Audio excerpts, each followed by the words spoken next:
The story begins with a scene showing a gangster named Chen Kui-lin. He is a well-known figure among the local gangsters, especially because he is never afraid of anyone. He also doesn't hesitate to kill if anyone dares to interfere with his life. This time he was attending the funeral of a mafia boss, but the purpose is not to mourn, but to kill another mafia boss. And when everyone was off guard, he pulled out a gun and immediately killed his target. After finishing off the mafia boss, he immediately left the place. But unfortunately, there were some policemen who saw his way. As a result, a chase ensued. Unfortunately, the police captain named Chen Hui managed to corner him, and inevitably, he was forced to fight. Because of his martial arts skills above MMA fighters, Kui-lin finally could defeat the police and escape as far as possible. Not only did he lose his target, Captain Chen chased after him again, and they both had to fight again. However, the captain's attempt failed. Because Kui-lin was too skillful, he was finally able to escape. And since that incident, Kui-lin has officially become a police fugitive. 4 years later, a doctor named Chan contacted Kui-lin, who was in hiding. This doctor then asked him to go to the hospital immediately, because his grandmother would soon have a tumor removal surgery. But it turned out that he had to be willing to lose his grandmother, the only family he had. At the food stall next to the hospital, Dr. Chan gave his grandmother's belongings, along with money and his late grandmother's watch. Seeing that, Kui-lin was devastated. He then wore his grandmother's pig-printed watch so that he could keep remembering her. Apart from returning the items, Dr. Chan also gave Kui-lin's medical test results. He had just been diagnosed with stage 4 lung cancer because he was an avid smoker. Afterward, the doctor informed him that he only had 3 months left to live. Not long after, Captain Chen met Dr. Chan. He then asked about Kui-lin's grandmother's death. Not wanting to be suspected, Dr. Chan pretended not to know because Kui-lin wouldn't live long, so she chose to protect him. On the other hand, Kui-lin prayed at a temple to ask the gods for guidance on whether he should die by suicide or continue living and die of cancer. While praying, he rolls the dice to make his choice. But the results showed that he should live. Even after repeating it many times, the answer remained the same. The next day, Kui-lin goes to a bank to deposit his grandmother's money. And in the middle of the line, he sees an information board containing photos of 3 police fugitives. And the person in the 3rd number was himself. From here, he suddenly got an inspiration. He immediately went to one of his gangster friends there. He told him his new life goal. In essence, he wanted to become the #1 fugitive before he died. That night, he came to Dr. Chan's clinic with her son's bag. Kui-lin deliberately kidnaps the child so that the doctor will help him. Then he explains his wish, that he wants everyone to know his name before he dies. Therefore, he has the idea to kill the #1 and 2 fugitives so that he can be known as the most dangerous criminal in Taiwan. Here, he wanted to ask for information about fugitives #1 and 2 who had been treated by Dr. Chan. And for the sake of her son's safety, the doctor finally granted Kui-lin's request. It turned out that fugitive #2 had been ordering painkillers at her clinic because he suffers from a pinched nerve, and that person is known as junkie.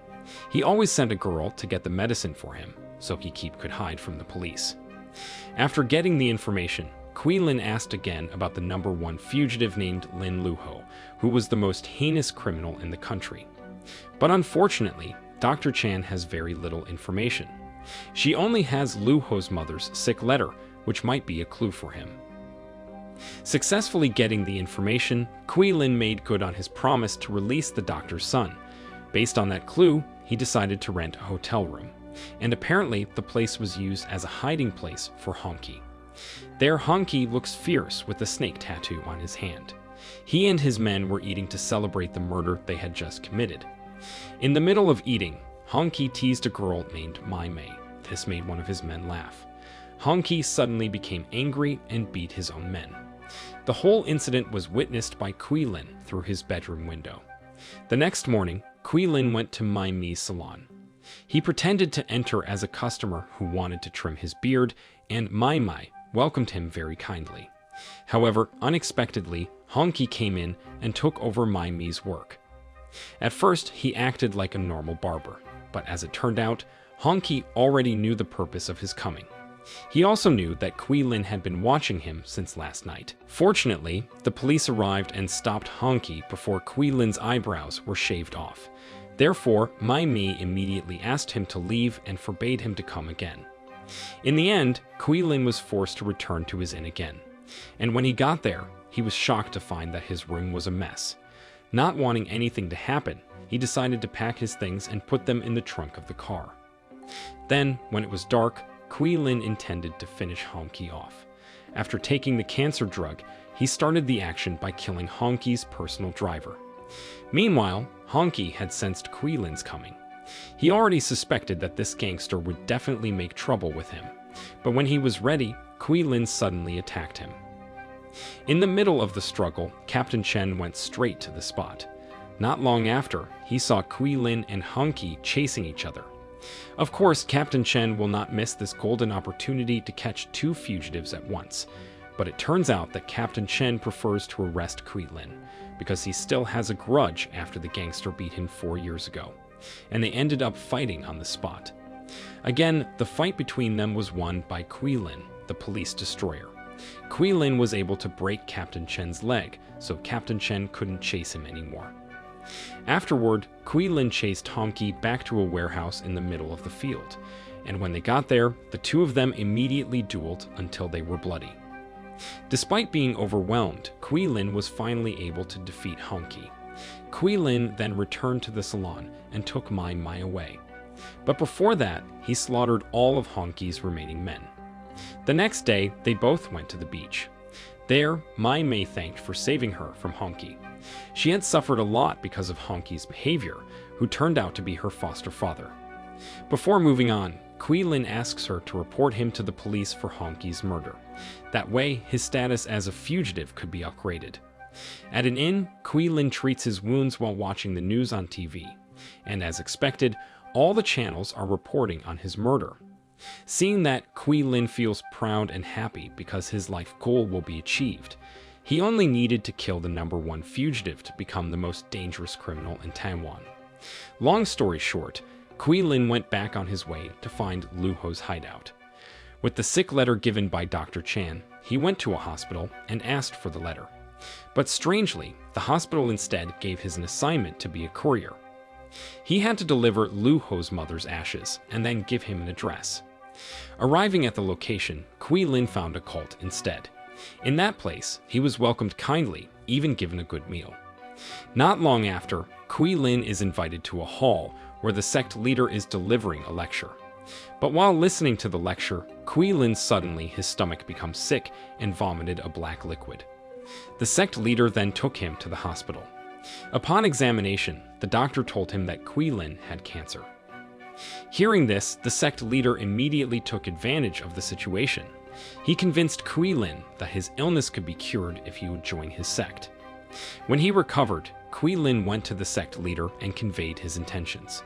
Essentially, he wanted to find a mobster named Lu Ho, but that person had died several years ago, and to convince him, the sect leader showed him Lu Ho's grave while staring at the tombstone. The sect leader invites Quilin to repent before his death. Because of his worsening situation, Quilin finally decides to join the sect. In fact, he even went so far as to perform an expiation ritual.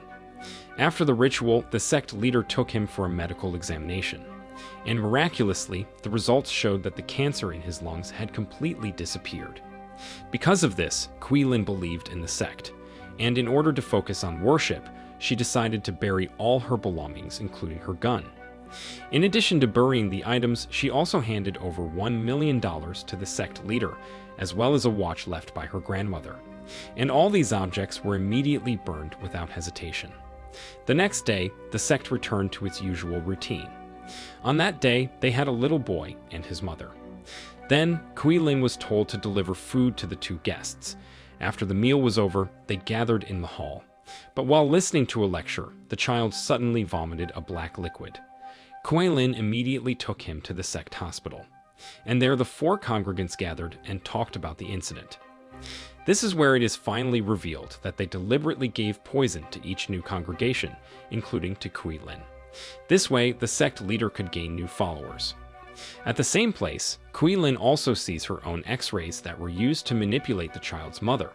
And of course, she felt even more bizarre about the sect followers' behavior. When they succeeded in making the mother believe in the sect's teachings, they began to subtly extort her property. And unexpectedly, it turned out that all the treasures that were put into the furnace went straight into the warehouse. Feeling curious, Quilin went into the warehouse to check all the items there. And sure enough, all of the congregation's treasures were kept to enrich the sect leader. The next morning, the mother performed an expiation ritual. Then, in the middle of the ritual, Quilin came to stop her. Unfortunately, he was ganged up on and beaten badly. Then they buried Quilin, so that no one would interfere with their activities. But even after being buried, Quilin was still able to get up and come out of the ground. And because he felt he'd been played by the sect leader, he picked up his gun again, then dug up Luho's tomb. But unfortunately, the tomb was already empty, and as it turned out, the real Luho was the sect leader. Luho also has a peacock tattoo on his back like the one on the wanted announcement, meaning he's the #1 fugitive as well as Quilin's main target. Not wanting to wait long, Quilin returned to the hall and opened fire on Luho's disciples. Inside the hall, the worshippers were worshipping as usual, but Quilin didn't care anymore. And without further ado, he immediately divulged Luho's identity and mentioned all his crimes. After that, Quilin executed him in front of everyone. Not content with killing, Quilin intends to finish off all the worshippers who still worship at the cult. He counted to 10 to give people a chance to escape. Then, at the last count, the massacre began. Having achieved his goal, Quilin decided to go back to where he came from. On the ship, he snatched a woman's cell phone. Quilin then informed Captain Chen to pick him up at the harbor, and when he got there, he immediately turned himself in and surrendered without a fight. He even looked proud when he saw many journalists later. Because of his brutality, Quilin was finally thrown into prison with a death sentence. One day, Dr. Chan came to visit him with a bald hairstyle. Here, Dr. Chan said that she had lied. Essentially, Quilin didn't have stage 4 lung cancer, and the person who had the disease was himself. Dr. Chan did that in the hope that Quilin would repent and turn himself in to the police, but instead, he killed 2 of the most dangerous fugitives. Even so, Dr. Chan found it helpful, as he had always wanted to atone for his sins by eliminating the 2 mobsters. A few days before his execution, Quilin made one last request to the prison and the police. He wanted to be shaved by Mai before the day of his death. Captain Chen granted his request and immediately brought Mai to him. And when he saw her, Quilin was both happy and sad, as this was their last meeting. As a result, he cried during the shaving process. On the other hand, Mai also looked glum. After all, this man was the one who had saved her from Honky's bondage. Later, Captain Chen gave Mai Quilin's pink watch. He then said that Quilin had intentionally left it to her, since he no longer had a family. On the other hand, Mai also gives a memento in the form of a suit with a picture of a pink pig. Suddenly, Quilin was touched. Moreover, he had never been treated specially in his life. Long story short, the execution day arrived. Before being shot dead, a doctor asked if he wanted to be sedated or not. However, Quilin firmly refused. He wanted to feel all the pain manfully, like a true gangster. At the end of the story, Quilin smiled as he was about to be shot dead. At the same time, the movie ended.